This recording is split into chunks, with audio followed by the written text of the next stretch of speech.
Hello good morning students. आज मैं आप लोग को ये देखिए हिंदी सुधा, इसमें चैप्टर 7 पढ़ाऊंगी। 7 में कोई क्वेश्चन आंसर फिलअप्स नहीं है। 7 जो है वो एक चित्र कथा है, इसे आप लोग रीड कीजिएगा।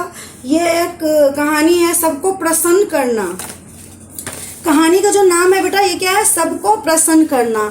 सबको प्रसन्न हम नहीं रख सकते हैं। सबको प्रसन्न रखने में क्या होता है, हम खुद दुखी हो जाते हैं।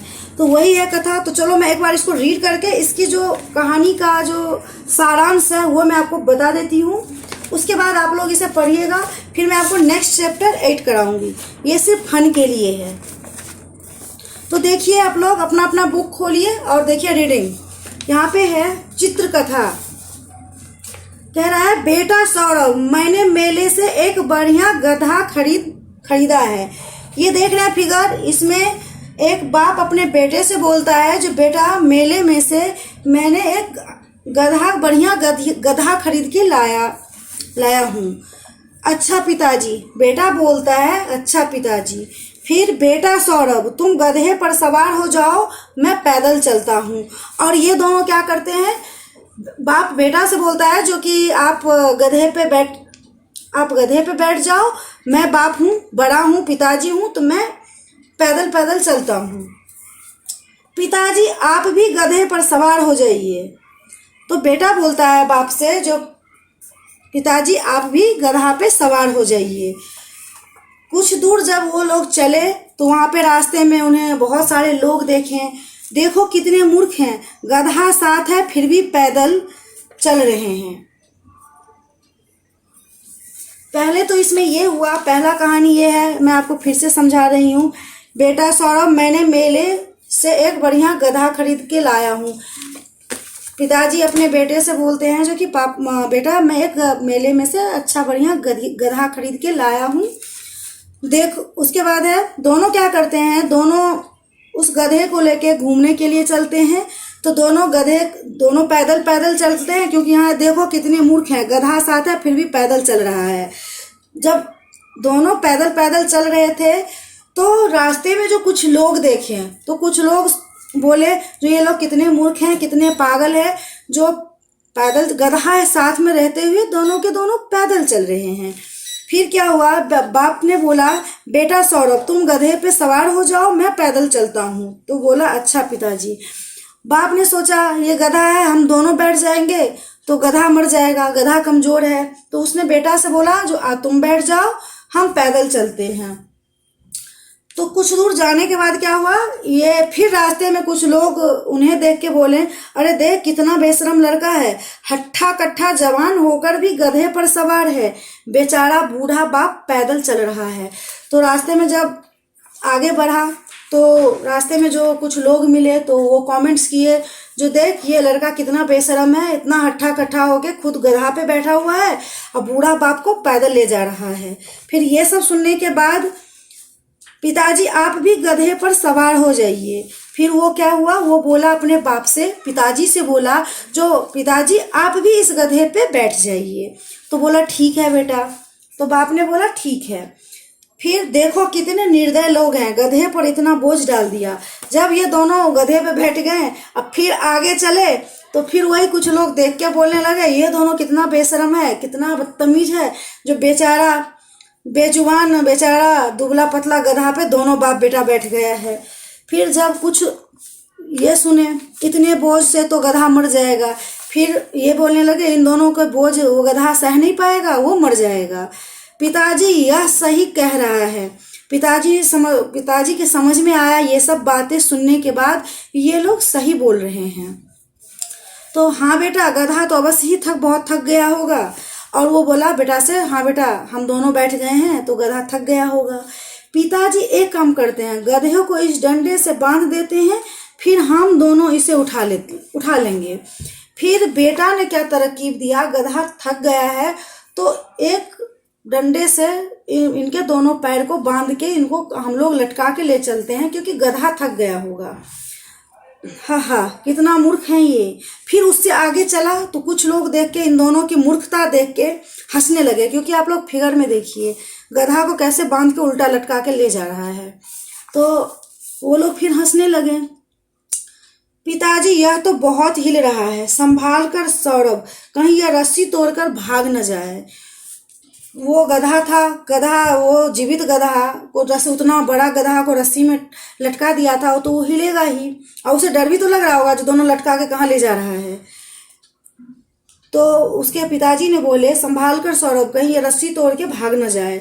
है, सबको प्रसन्न करने के चक्कर में हमने अपना गधा गंवा दिया।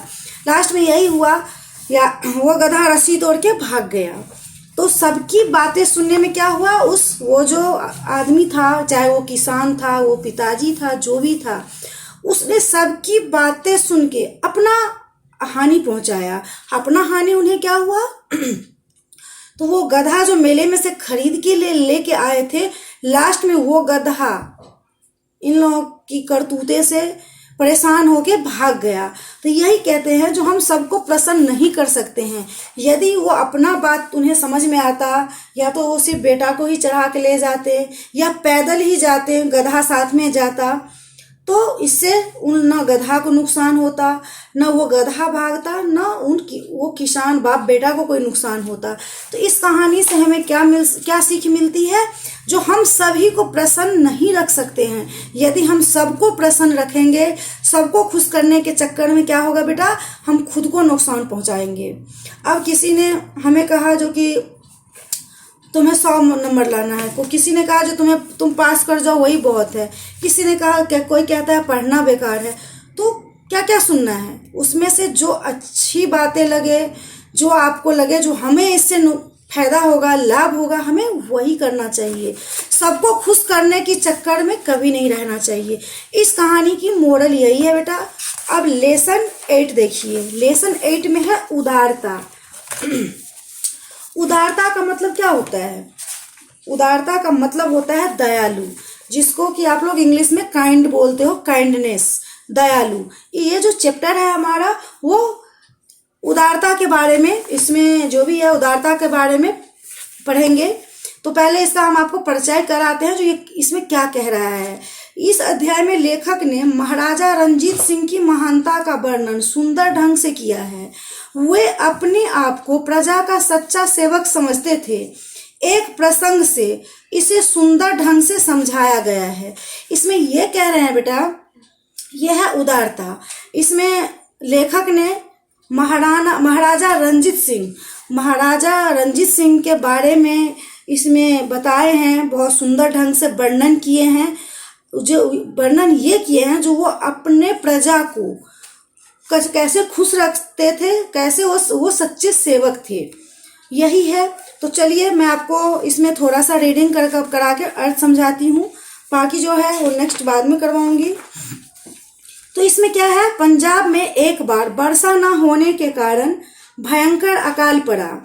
घरों में अनाज का एक भी दाना न रहा। सेठ साहूकारों के गोदाम भी खाली हो गए। इसमें यह कह रहा है बेटा, जो पंजाब में क्या हुआ, एक बार वर्षा नहीं हुआ, तो क्या वर्षा नहीं होगा, वर्षा नहीं होने के कारण क्या हो जाएगी, हमारे धरती पर सुखाड़ आ जाएगी। जब सुखाड़ आ जाएगी तो कोई अनाज ही नहीं उपजेगा, तो क्या होगा, अकाल मिस होता है, जो कि हमें कठिनाइयों का सामना करना पड़ेगा। अकाल मिस होता है जो कि हमें कुछ कोई भी चीज नहीं मिलेगा। अब मिलेगा भी तो जिसका दाम 1 रुपया है, वो 1 रुपया की जगह हमें 50 रुपया खर्च करना पड़ेगा। तो यही है। तो भयंकर अकाल हो गया, बड़े बड़े सेठ साहूकर के गोदाम भी खाली हो गए। उस समय पंजाब के राजा थे महाराणा रंजीत सिंह। तो अभी हमने आपको पहले परिचय में क्या दिया है, जो हम किसके बारे में पढ़ेंगे, इस उदारता जो है इसमें किनका चर्चा किया गया है, तो महाराणा रंजीत सिंह। वह अपने समय के उदार, परोपकारी तथा न्यायप्रिय राजा थे।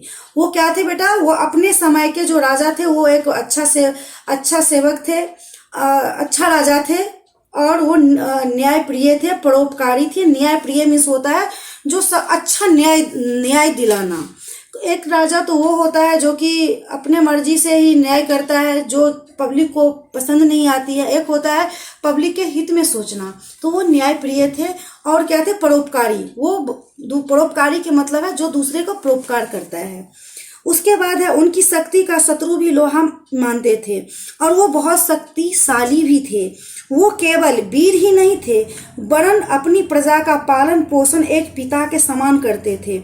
उन्होंने जब भयंकर अकाल के कारण अपनी प्रजा का बुरा हाल सुना तो उनसे रहा न गया और घोड़े पर चढ़कर अपनी प्रजा का हालचाल देखने चल पड़े।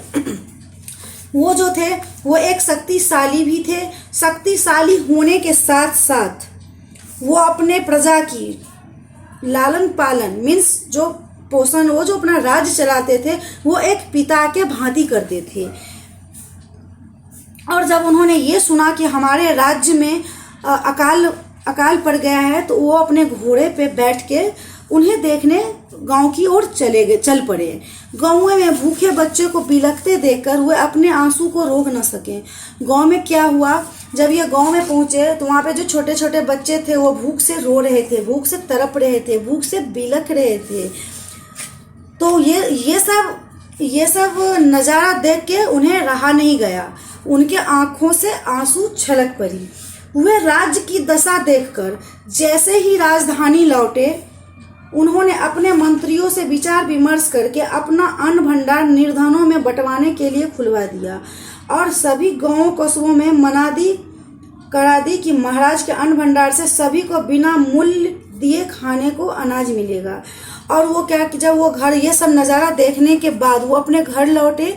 घर लौटने के बाद बेटा क्या हुआ, वो अपने मंत्रियों के साथ बैठ के बात किए जो क्या किया जाए, इसका क्या निवारण किया जाए। तो वो बोले जो हमारे जो भंडार में अनाज रखा हुआ है उसे निकाल के इन गरीबों में बंटवा दिया जाए, इन्हें भोजन दिया जाए मुफ्त में। और उन्होंने उस राज्य में ऐलान करवा दिया कि आप लोग अनाज लेने राजा के दरबार में आ जाओ, मुफ्त की अनाज मिलेगी। महाराज के महल की ओर भीड़ दौड़ पड़ी। जैसे ही सारे पब्लिक ने, जनता ने ये सुना कि मुफ्त में अनाज मिलेगी तो महल की ओर भीड़ बढ़ गई। बूढ़े, बच्चे और महिलाएं सभी अनाज लेने के लिए एक दूसरे से आगे बढ़ने का प्रयत्न कर रहे थे। इससे बड़ा शोर और आपाधापी मच रही थी। अब क्या हुआ बेटा, उन्होंने तो अपने नगर में डंका ये पिटवा दिए कि यहाँ पे हम अनाज सबको मुफ्त में देंगे, आप लोग अनाज लेने आ जाओ। जब भी कोई चीज़ कोई मुफ्त की सुनते हैं तो क्या करते हैं, वहाँ पे भीड़ लगा देते हैं, बच्चे, बूढ़े, जवान, क्योंकि चीज़ की जरूरत सबको होती है। ऊपर से वहाँ पे अकाल पड़ा हुआ था तो वहाँ पे सभी भूख से तड़प रहे थे। सबके भूख के, किसी को भूख इतनी लगी थी, किसी के पेट में निवाले नहीं थे। तो स्वाभाविक था जो वहाँ पे क्या था बेटा, लाइन में धक्कम धुक्का हो रहा था, शोर शराबा हो रहा था, क्योंकि सब सोच रहा था पहले मुझे मिले, यदि हमें नहीं मिला तो ऐसा ना हो जो अनाज खत्म हो जाए। इस चक्कर में क्या हो रहा था, एक दूसरे में धक्कम धुक्का हो रहा था, शोर हो रहा था। महाराज रंजीत सिंह ने जब यह दृश्य देखा तो उन्होंने घोषणा कराई कि बीमार बच्चे और बूढ़े की व्यक्ति की पंक्ति अलग होगी और शेष लोगों दूसरे पंक्ति से अनाज लेंगे। जब ये सब वो महाराणा राजा जी ने देखे, ये दृश्य देखे जो अफरा तफरी मच रही है, एक दूसरे के ऊपर लोग चढ़ रहे हैं, धक्का दे रहे हैं, तो उन्होंने ये ऐलान करवाया, ये घोषणा करवा दी है कि बूढ़े और बीमार बच्चे बूढ़े लोग एक अलग लाइन बना लें जिनमें उन्हें कोई दिक्कत ना हो। इन बूढ़ों में से एक बहुत बूढ़ी और बीमार तथा कई दिनों से भूखी औरत सबसे आगे निकलकर और पहले अनाज लेकर घर जाना चाहती थी, किंतु बार बार आगे बढ़ती और धक्के खाकर फिर पीछे हो जाती। उसमें क्या था बेटा, एक बूढ़ी औरत जो थी वो काफ़ी बीमार भी थी और वो कई दिनों से खाई नहीं थी, जिस वजह से वो सोचती थी अनाज सबसे पहले मुझे मिले और उन्हें मैं घर लेके जाऊं। लेकिन क्या होता था, जैसे ही वो आगे बढ़ती थी तो सब सोचता था जब मैं आगे बढ़ूं तो मैं आगे बढ़ के अनाज लूं। इस चक्कर में क्या होता था, उस बूढ़ी औरत को बार बार धक्का देकर गिरा दिया जाता था और पीछे कर दिया जाता था। उसके नेक्स्ट में देखो बेटा है, थोड़ी देर में घूमते हुए महाराज रंजीत सिंह उधर आए और बुढ़िया को धक्के खाते देखकर उसके पास आया और उसका हाथ पकड़कर अंदर राजमहल के रसोई घर में ले गए तथा बोले, माँ तुम जितना आटा यहाँ से ले जा सकती हो अपनी चादर में बांध लो। जब ये दृश्य रंजीत सिंह महाराज ने देखे तो उन्हें लगा जो ये मतलब ये क्या हो रहा है, और उस बूढ़ी माता के पास गए, उनकी उंगली पकड़कर उन्हें उठा के अपने घर ले गए, अपने महल में ले गए और उन माता से कहा जो आपको माता जितना चावल चाहिए, आटा चाहिए, वो आप अपने पोटरी में बांध लीजिए। बुढ़िया के परिवार में 4 छोटे छोटे बच्चे तथा बूढ़ा बीमार पति था। बुढ़िया ने यह सोचकर कि 1 मास तक फिर ना आना पड़े, अपनी चादर में इतना आटा बांध लिया कि उसे उठा भी नहीं सकती थी। बुढ़िया के घर में क्या था, छोटा छोटा बच्चा था और बीमार पति भी था, तो उसने इतना अपना राशन बांध लिया जिससे कि वो 1 महीना खा सके। लेकिन उसका वजन इतना हो गया जिसे वो बुढ़िया उठा नहीं पा रही थी। वह उस बोझ को बार बार उठाने का प्रयत्न करती, किंतु गठरी टस से मस नहीं हो रही थी। वो तो बार बार उसे उठाने की कोशिश कर रही थी, लेकिन वो 1 महीना की राशन वो बूढ़ी बीमार औरत से कहाँ से उठे, वो उन्हें उठ नहीं पा रही थी। यह देखकर महाराज ने बुढ़िया की गठरी अपने सिर पर रखकर कहा, माँ तुम आगे आगे चलो और मैं तुम्हारे पीछे पीछे चलता हूँ। जब ये सब सीन वो रंजीत सिंह ने देखे तो उन बुढ़िया से बोले, माँ आप आगे चलिए और आपका मोटरी पोटरी जो भी है ये अनाज का वो मैं लेके चलता हूँ। पहले तो बुढ़िया सन के मारे वहीं खड़ी रही, पर जब रंजीत सिंह ने कहा, यदि तुम्हारा बेटा होता तो क्या वह तुमसे यह गठरी को न ले लेता। बुढ़िया रोती जाती थी और आगे आगे चलती जाती थी। और महाराज रंजीत सिंह जो थे वो क्या बोले, जो आप देख क्या रही हो, आप सोच क्या रही हो, अगर मेरे जगह आपका बेटा होता तो वो ये गठरी को ले लेता। तो क्या कि बुढ़िया आगे आगे चल दी, रोते हुए बुढ़िया आगे आगे चल रही थी। बुढ़िया रोती जाती थी और चलती। महाराज को लगा कि बुढ़िया लोभी है। फिर जब यह दृश्य देखे महाराज, तो महाराज को लगा कि ये बुढ़िया लोभी लगती है। किंतु बुढ़िया के घर जाकर जब सब बातों का पता लगा तो महाराजा रंजीत सिंह रोते हुए बुढ़िया के चरणों में गिर पड़े। उन्होंने बुढ़िया से कहा, आज से यह रंजीत सिंह ही तुम्हारा बेटा है, अब तुम्हें इस घर के लिए मेहनत करने की आवश्यकता नहीं पड़ेगी। महाराज ने बुढ़िया और उसके परिवार को राजमहल में लाकर रखा और स्वयं बूढ़े बुढ़िया की सेवा की। ऐसे थे महाराणा रंजीत सिंह। और पहले तो उन्हें ये लगा जो कि ये बुढ़िया नाटक कर रही है, ड्रामा कर रही है, कहीं बुढ़िया लोभी तो नहीं है। लेकिन जब वो रंजीत सिंह उनके घर गए तो उन्होंने देखा, उनकी घर की हालात देखकर वो खुद रोने लगे। रोते रोते उस बुढ़िया के पैर पे गिर गए और बोले, आज से मैं तुम्हारा बेटा हूँ। और उनके पति बच्चे को लेके अपने महल में गए और उनका देखभाल, खाना पीना, लालन पालन वो रंजीत सिंह करने लगे। तो ऐसे ही रंजीत सिंह दयालु उदारता थे। यही है इस कहानी का मोरल। जो वो अपने प्रजा के लिए क्या किए, वही उनकी दयालुता थी, उदारता थी। तो ये चैप्टर आपको समाप्त हो गया। आप लोग इसे रीडिंग कीजिएगा लाइन बाय लाइन। उसके बाद जो डिफिकल्ट वर्ड्स लगे वो भी आप लोग कीजिएगा। उसके बाद मैं आप लोगों को नेक्स्ट क्लासेज में क्वेश्चन आंसर, फिलअप्स, जो भी ये प्रश्न मंच का सारा क्वेश्चंस हैं। पहला है प्रश्न उत्तर, उसके बाद नेक्स्ट है भाषा ज्ञान, उसके बाद है एक वचन और एक से अधिक के लिए बहुवचन लिखना। वो मैं आपको नेक्स्ट क्लासेज में करवाऊंगी बेटा, ओके। और थोड़ा शब्दार्थ भी मैं समझा देती हूँ। उदार का मतलब क्या होता है, दयालु। परोपकारी, परोपकारी का मतलब होता है जो दूसरे का भलाई करे, दूसरों का भलाई करने वाला। पालन पोषण, पालन पोषण का मतलब होता है देखभाल। बिलखना, रोना। विचार विमर्श, सलाह मशूरा। मुनादी, घोषणा। बेटा आप लोगों को कोई प्रॉब्लम्स हो तो आप लोग मुझे ज़रूर बताइएगा, मैं फिर से उसे आपको समझाऊंगी, बताऊंगी। अदरवाइज होना नहीं चाहिए। आप लोग अब सेकंड में हो, थर्ड में जाओगे, आप लोगों को हिंदी की या इंग्लिश की रीडिंग स्किल बिल्कुल चकाचक होना चाहिए। आप लोग अपने अपने घर पे, अभी तो पूरा दिन आप लोगों को टाइम मिलता है, आप लोग रीडिंग पे भी ध्यान दीजिए। कभी कभी थोड़ा सा रीडिंग करके ऑडियो में रिकॉर्ड करके हमें भेजिए, जो हमें भी तो पता चले जो आप लोग की रीडिंग स्किल क्या है। ओके बेटा, थैंक यू।